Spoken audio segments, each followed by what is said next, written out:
കഴിഞ്ഞ 2 മാസത്തിലധികമായി മലയാള മാധ്യമങ്ങൾ വളരെ ആഘോഷപൂർവ്വം കൊണ്ടാടിക്കൊണ്ടിരുന്ന ഒരു പേരാണ് ജെൻസികൾ. ഒരു തുടർച്ചയുണ്ട് ജെൻസി കലാപം. ആരാണ് ഈ ജെൻസികൾ? എന്തായിരുന്നു അവരുടെ യഥാർത്ഥ ലക്ഷ്യം? അതിനെക്കുറിച്ചുള്ള എൻ്റെ ചില നിരീക്ഷണങ്ങൾ പ്രിയപ്പെട്ട പ്രേക്ഷകരുമായി പങ്കുവയ്ക്കാൻ വേണ്ടി മാത്രമാണ് ഞാൻ ഈ വീഡിയോ ചെയ്യുന്നത്. 18 വയസ്സിനും 25 വയസ്സിനും മധ്യ പ്രായമുള്ള യുവതി യുവാക്കളെയാണ് പൊതുവായിട്ട് ജെൻസികൾ എന്ന് പറയുന്നത്. ജന്തർ മന്ദറിലെത്തിയ ജെൻസികളുടെ യഥാർത്ഥ ലക്ഷ്യമെന്തായിരുന്നു? ഈ ജെൻസികൾ ആരൊക്കെയായിരുന്നു? ഇനി അവരുടെ ആവശ്യം ആദ്യം നോക്കാം. അവരാദ്യം ആവശ്യപ്പെട്ടിരുന്നത് ധർമ്മേന്ദ്ര പ്രധാൻ, കേന്ദ്ര വിദ്യാഭ്യാസ മന്ത്രിയുടെ രാജിയായിരുന്നു. ധർമ്മേന്ദ്ര പ്രധാൻ രാജിവെച്ചു. ഇനി എന്താ അവരുടെ പരിപാടി? രണ്ടാമത്തെ ആവശ്യം, കേസുകൾ പിൻവലിക്കണം. ഓക്കെ, കേസുകൾ പിൻവലിക്കണം. ആർക്കെതിരെയുള്ള കേസുകൾ? അവിടെ പങ്കെടുത്ത ജെൻസികൾക്കെതിരെയുള്ള കേസുകൾ. ജെൻസിയുടെ കലാപമായിരുന്നല്ലോ, ജെൻസികൾക്കെതിരെയുള്ള കേസുകൾ. ഇപ്പോൾ അവർ പറയുന്നു അവിടെ എടുത്ത കേസുകൾ മുഴുവൻ പിൻവലിക്കണം. ആർക്കെതിരെ എടുത്ത കേസുകൾ? ക്രിമിനലുകൾക്കെതിരെ എടുത്ത കേസുകൾ. ബോൺ ക്രിമിനലുകൾ അവിടെ വന്നിരുന്നു, മത തീവ്രവാദികൾ അവിടെ വന്നിരുന്നു, രാജ്യവിരുദ്ധർ അവിടെ വന്നിരുന്നു, ചൈനയുടെ ചാരന്മാർ അവിടെ വന്നിരുന്നു. അവർക്കെതിരെയുള്ള കേസുകൾ പിൻവലിക്കണം എന്നാണ് ഇപ്പോഴ് ജെൻസികൾ ആവശ്യപ്പെടുന്നത്. ഇനി ഞാൻ മറ്റൊരു പ്രധാനപ്പെട്ട വിഷയത്തിലേക്കാണ് ബഹുമാന്യരായ പ്രിയപ്പെട്ട പ്രേക്ഷകരുടെ ശ്രദ്ധ ആകർഷിക്കുന്നത്. ഈ ജന്തർ മന്ദിറിൽ എത്തിയവരാണോ യഥാർത്ഥ ജെൻസികൾ? അഭിഷേക് ദീപക്. ആരായിരുന്നു അഭിഷേക് ദീപക്? ആം ആദ്മി പാർട്ടിയുടെ പ്രചാരണ വിഭാഗത്തിൻ്റെ ഒരു ചുമതലക്കാരനായിരുന്നു അഭിഷേക്. ഈ അഭിഷേക് ദീപക് എവിടെ നിന്ന് വന്നു? അമേരിക്കയിൽ നിന്ന് വന്നു. ആരാണ് അയാളുടെ പിന്നിൽ പ്രവർത്തിക്കുന്നത്? ഇന്ന് ഇപ്പോഴും ദുരൂഹമാണ്. ഒരുപക്ഷെ ഗവൺമെൻറ് ഓഫ് ഇന്ത്യക്ക് അറിയാമായിരിക്കും, പൊതുസമൂഹത്തിന് ദുരൂഹമാണ്. ഗവൺമെൻറ് അത് വെളിപ്പെടുത്തിയാലും അതിനെതിരെ ശക്തമായ വിമർശനമുണ്ടാകും. അതവിടെ നിൽക്കട്ടെ. ഈ ജെൻസികൾ, അവിടെ എത്തിയ ജെൻസികളുടെ ലിസ്റ്റ് നമ്മളൊന്ന് പരിശോധിച്ച് നോക്കണം. ഇപ്പോൾ അഭിഷേക് ദീപക് ഇങ്ങനെ നിറഞ്ഞു നിൽക്കുകയാണ് നമ്മുടെ മാധ്യമങ്ങളിലൊക്കെ. എന്താണ് അയാളുടെ കോൺട്രിബ്യൂഷൻ? ഈ കലാപം നടത്തിയാണോ കോൺട്രിബ്യൂഷൻ? അമേരിക്കയിൽ നിന്നോ കലാപത്തിന് ആഹ്വാനം ചെയ്തതാണോ ഒരുത്തൻ്റെ കോൺട്രിബ്യൂഷൻ? അവനോടൊപ്പം വന്ന ആളുകളെ കൂടെ നമ്മൾ പരിശോധിക്കണം. അവരുടെ പേരൊന്നും പറഞ്ഞവരെ വലിയവരാക്കാൻ ഞാൻ ആഗ്രഹിക്കുന്നില്ല. ഇവിടെ സ്വതന്ത്ര ഭാരതത്തിലെ ഒരു പൗരൻ എന്ന നിലയിൽ ഇന്ത്യയിലെ രാഷ്ട്രീയ മാറ്റങ്ങൾ, സാമൂഹിക മാറ്റങ്ങൾ, ശാസ്ത്ര സാങ്കേതിക രംഗത്തുണ്ടാകുന്ന മാറ്റങ്ങൾ, ഇതൊക്കെ വളരെ ഗൗരവത്തോടെ കാണുന്ന ഒരു പൗരൻ എന്ന നിലയിൽ എനിക്ക് ചിലത് പറയാനുണ്ട്. ഞാൻ ആദരിക്കുന്ന ചില ജെൻസികൾ ഇന്ത്യയിലുണ്ട്. പക്ഷേ അവരുടെ കുറിച്ചുള്ള ഡീറ്റെയിൽസ് ഒന്നും നമുക്ക് മലയാള മാധ്യമങ്ങളിൽ ലഭ്യമല്ല. കാർഷിക രാജ്യമാണ് ഇന്ത്യ. കാർഷിക മേഖലയിൽ വിജയം കൈവരിക്കാതെ നമുക്ക് മുന്നോട്ട് പോകാൻ പറ്റില്ല. കാർഷിക രംഗത്തെത്തുന്ന യുവാക്കളുടെ എണ്ണം വളരെ കുറവാണ്. കർഷകരുടെ ഒരു തലമുറ തന്നെ ഇല്ലാതാകുന്ന രീതിയിലാണ് നമ്മുടെ കാർഷിക രംഗത്തെ മാറ്റങ്ങൾ വന്നുകൊണ്ടിരിക്കുന്നത്. ഇവിടെ കാർഷിക രംഗത്ത് ഒരു മോഡൽ സൃഷ്ടിച്ച യങ് അഗ്രി ഇന്നൊവേറ്റർ അവാർഡ് 2025 നേടിയ ഒരു യുവാവുണ്ട്. അദ്ദേഹത്തിൻ്റെ പേര് ബിശ്വജിത്ത് സർക്കാർ എന്നാണ്. ബിശ്വജിത്ത് സർക്കാർ. നമ്മുടെ മലയാള മാധ്യമങ്ങൾ ബിശ്വജിത്ത് സർക്കാരിനെ നമുക്ക് പരിചയപ്പെടുത്തിയിട്ടുണ്ടോ? അദ്ദേഹം അവാർഡ് നേടിയ ആളാണ്. കാർഷിക രംഗത്തൊട്ടേറെ നൂതനമായ പരീക്ഷണങ്ങളിൽ ഏർപ്പെട്ട ഒരാളാണ്. മറ്റൊന്ന് ലോകേഷ് ബായ്. അദ്ദേഹം ബെസ്റ്റ് ഫാർമർ അവാർഡ് 2025 നേടിയ ഒരാളാണ്.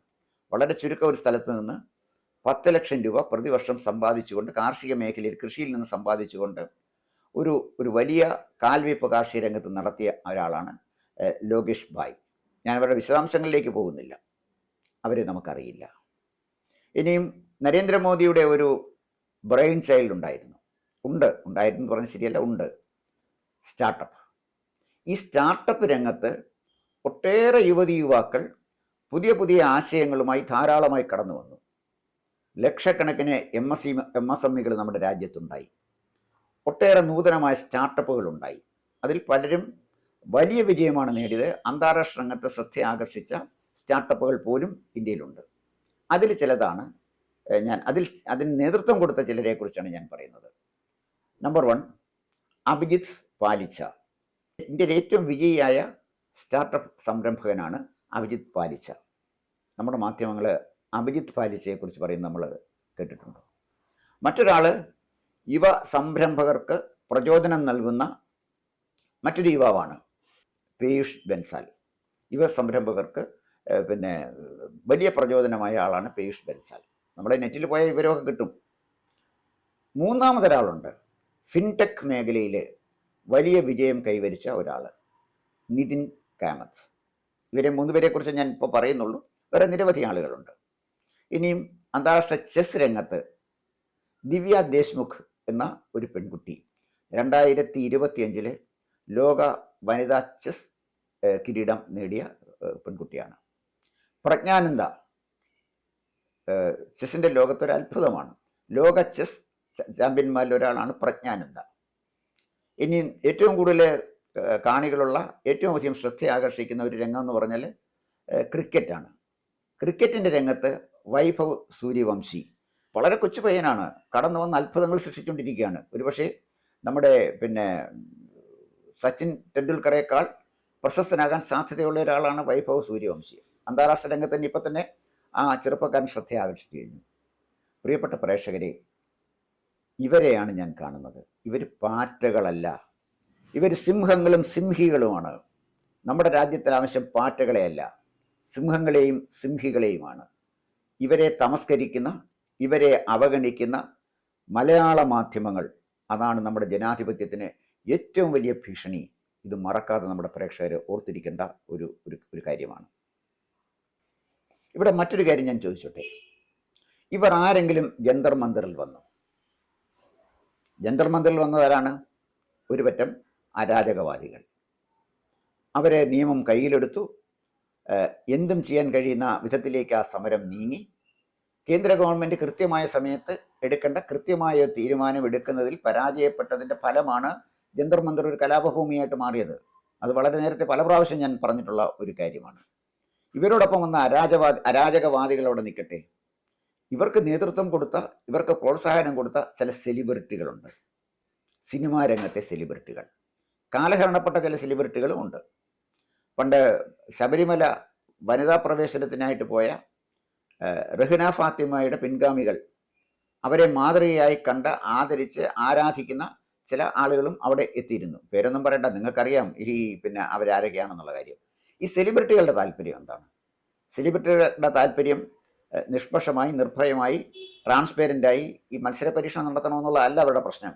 അവരാരാ മത്സര പരീക്ഷ എഴുതുന്നത്? അവർക്ക് മത്സര പരീക്ഷയിലൊന്നുമല്ല താല്പര്യം. അവരുടെ ശത്രു ഗവൺമെൻറ് ഓഫ് ഇന്ത്യയാണ്. എന്താണ് ഗവൺമെൻറ് ഓഫ് ഇന്ത്യ അവർ ശത്രുപക്ഷത്ത് നിർത്തിയിരിക്കുന്നത്? കള്ളപ്പണം. ഗവൺമെൻറ് ഓഫ് ഇന്ത്യ നടത്തുന്ന കള്ളപ്പണ വേട്ട. 200, 300, 500 കോടി രൂപ ഒരു സിനിമയ്ക്ക് പ്രതിഫലം വാങ്ങിച്ചിട്ട് തുക വളരെ കുറച്ച് കാണിച്ച് കള്ളപ്പണത്തിലൂടെ കോടികൾ സമ്പാദിക്കുന്ന, ശതകോടികൾ സമ്പാദിക്കുന്ന സെലിബ്രിറ്റികൾ നമ്മുടെ രാജ്യത്തുണ്ട്. അവരവരുടെ ഫാൻസിനെ ഉപയോഗിച്ച് അവർ ചില പ്രചരണം നടത്തും, അവരുടെ ജനകീയ അടിത്തറ വർദ്ധിപ്പിക്കാനായിട്ട് ശ്രമിക്കും. ഈ സെലിബ്രിറ്റികളാണ് ഈ പാറ്റകളെ പിന്താങ്ങിയത്. എന്തിന്? ഗവൺമെൻറ് നടത്തുന്ന കള്ളപ്പണ വേട്ടയ്ക്കെതിരെ അവർക്ക് പ്രതികരിക്കാൻ കിട്ടിയ ആദ്യത്തെ ഒരു അവസരം ജന്തർ മന്ദിറിലാണ്. അതാണ് അതിൻ്റെ പ്രധാനപ്പെട്ട കാര്യം. അപ്പോൾ കള്ളപ്പണ വേട്ട നടത്താൻ 2014 ശേഷം നരേന്ദ്രമോദി തയ്യാറായില്ലായിരുന്നു എങ്കിൽ ഈ സെലിബ്രിറ്റികളൊന്നും രംഗത്ത് വരുമായിരുന്നില്ല. അവർക്കൊന്നും ഇതിനകത്ത് ഒരു താല്പര്യമുള്ള ഒരു കാര്യമല്ല. ഒരു കാര്യം ഞാൻ ദീർഘിപ്പിക്കുന്നില്ല, ഒരു കാര്യം ഞാൻ പറയാം. ഈ സമരം നടന്ന സമയം നമ്മൾ പ്രത്യേകമായിട്ട് ഒന്ന് പരിശോധിക്കേണ്ട കാര്യമാണ്. പാക് സിലിക്ക ഉച്ചകോടി 2026 ജൂൺ 25, 26 തീയതികളിൽ വാഷിങ്ടണിൽ നടന്നു. 34 രാജ്യങ്ങൾ ഈ പാക് സിലിക്ക ഉച്ചകോടിയിൽ പങ്കെടുത്തു. ഈ പാക് സിലിക്ക ഉച്ചകോടിക്ക് ചില പ്രത്യേക ലക്ഷ്യങ്ങളുണ്ടായിരുന്നു.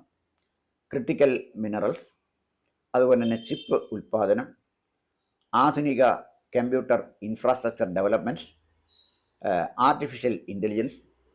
ഇതിലൊക്കെ ചൈന പുലർത്തിക്കൊണ്ടിരിക്കുന്ന ഒരു അധീശത്വം, ഇവിടെയൊക്കെ ചൈന അവരുടെ കുത്തകയാക്കി മാറ്റിയിരിക്കുകയാണ്.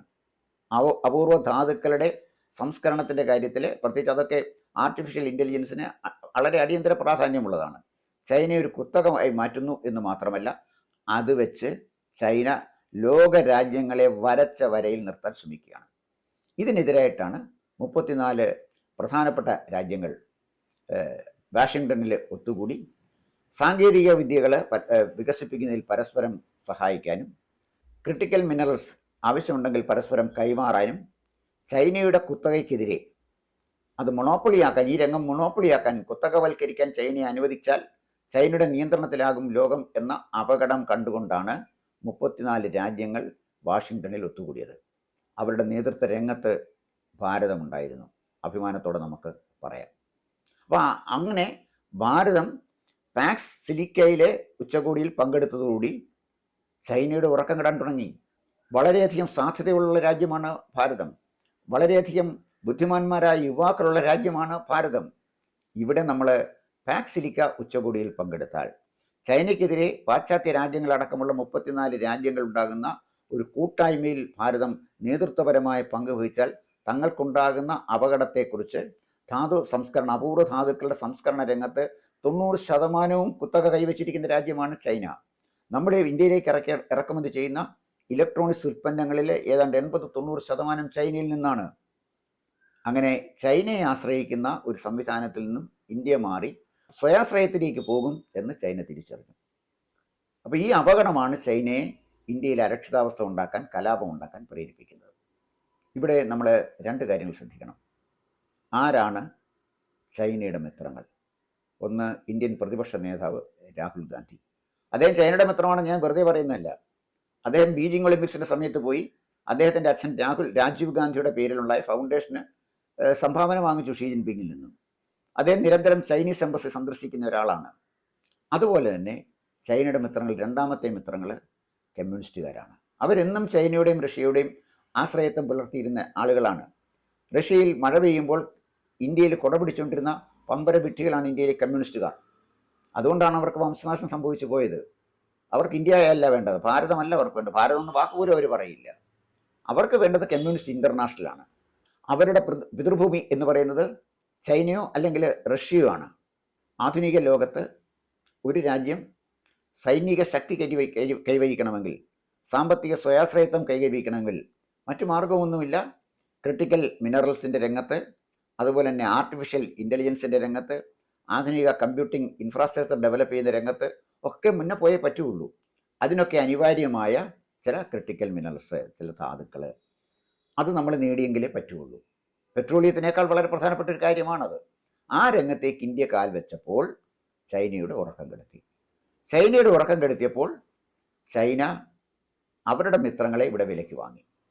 അവരാണ് യഥാർത്ഥത്തിൽ ഈ ജന്തർ മന്ദർ സമരത്തിൻ്റെ പിന്നിൽ കളിച്ച പ്രധാനപ്പെട്ട ചില ശക്തികൾ. വംശനാശം വന്ന അവരുടെ പിന്താങ്ങൽ കൊണ്ട് ഒരു ചുക്കും ഈ രാജ്യത്ത് സംഭവിക്കത്തില്ല എന്നും ചൈനയ്ക്കറിയാം. അവർക്കാവശ്യം ഇത്തരം സെലിബ്രിറ്റികളെയും അതുപോലെ തന്നെ അവർക്കാവശ്യം ജെൻസികളെയുമായിരുന്നു. ജെൻസികളെ അവിടെ കലാപഭൂമിയിൽ നിർത്തിക്കൊണ്ടുവരാൻ കഴിഞ്ഞില്ല. ആ കലാപഭൂമിയിൽ എത്തിയതിൽ ആദിത് പാലിശി ഉണ്ടായിരുന്നു, പീയൂഷ് ബെൻസൽ ഉണ്ടായിരുന്നു, ദിദിൻ കാമത്ത് ഉണ്ടായിരുന്നു, ദിവ്യ ദേശ്മുഖ് ഉണ്ടായിരുന്നു, അല്ലെങ്കിൽ പ്രജ്ഞാനന്ദ ഉണ്ടായിരുന്നു. ആരായിരുന്നു ഉണ്ടായിരുന്നത്? ഒരുപറ്റം അരാജകവാദികൾ, എ റഹീമും അതുപോലെ തന്നെ നമ്മുടെ ചില കമ്മ്യൂണിസ്റ്റ് നേതാക്കന്മാരും ഇവരെല്ലാം കൂടെ പോയി അവിടെ പങ്കെടുത്താൽ അത് ജനപിന്തുണയുടെ ഭാഗമാണ്, അളവുകോലാണോ അത്? രാഹുൽ ഗാന്ധി വിചാരിച്ചാൽ ഇത്രയും ജനക്കൂട്ടത്തെ ജന്തർ മന്ദറിൽ കൊണ്ടുവരാൻ കഴിയുമോ? ജന്തർ മന്ദറിൽ വന്ന ജനക്കൂട്ടത്തിൻ്റെ മുന്നേ പോയി രാഹുൽ ഗാന്ധി നിന്നു എന്നുള്ളതല്ലാതെ എന്താ രാഹുൽ ഗാന്ധി വഹിച്ച പങ്ക്? നല്ല ജനപ്രിയ സിനിമ വിട്ട് തിയേറ്ററിൽ നിന്ന് ആളുകൾ ഇറങ്ങുമ്പോൾ അതിൻ്റെ മുന്നിൽ ഒരുത്തൻ കൊടിയും പിടിച്ചു പോയാൽ ഈ കൊടി പിടിച്ചു പോകുന്നതിൻ്റെ പുറകെ വരുന്നവരൊന്നുമല്ല, അവർ സിനിമ കാണാൻ പോയവർ, അത് കഴിഞ്ഞ് വന്നവരാണ്. അതാ രാഹുൽ ഗാന്ധി വഹിച്ച പങ്ക്. അതിനപ്പുറമൊന്നും അദ്ദേഹം വഹിച്ചിട്ടില്ല. ഇവിടെ പ്രശ്നം അതല്ല. ചൈനയുടെ മിത്രങ്ങൾ ഇവരൊക്കെയാണ്. ചൈനയുടെ ശത്രുവാരാണ്? നരേന്ദ്രമോദി. ഇവരുടെ ശത്രുവാരാണ്? നരേന്ദ്രമോദി, ഇന്ത്യൻ പ്രധാനമന്ത്രി. ഇത് മാത്രമേ എനിക്ക് പറയാനുള്ളൂ. ഇത് കൃത്യമായി നമ്മുടെ പ്രേക്ഷകർ തിരിച്ചറിയേണ്ടതാണ്. പൊതുസമൂഹം തിരിച്ചറിയേണ്ടവരാണ്. അപകടകാരികളെ ഒറ്റപ്പെടുത്താൻ, അപകടകാരികളെ കൈകാര്യം ചെയ്യേണ്ടതുപോലെ കൈകാര്യം ചെയ്യാൻ പൊതുസമൂഹം തയ്യാറാകണം. ഗവൺമെൻറ്റിൻ്റെ കാര്യം മറ്റൊന്ന് കാര്യം. ഇവരെ തിരിച്ചറിയുക എന്നുള്ളതാണ് നമ്മൾ ചെയ്യേണ്ട ആദ്യത്തെ കാര്യം. അതിന് തയ്യാറാകണമെന്ന് മാത്രമേ എനിക്ക് പറയാനുള്ളൂ. കൂടുതൽ വാർത്തകളും വിശേഷങ്ങളും നേരിട്ട് ലഭിക്കാൻ ജനങ്ങളിൽ നിന്ന് ജനങ്ങളിലേക്ക് ജനഭൂമി ന്യൂസ് സബ്സ്ക്രൈബ് ചെയ്യൂ. ബെൽ ബട്ടൺ അമർത്താനും മറക്കരുത്.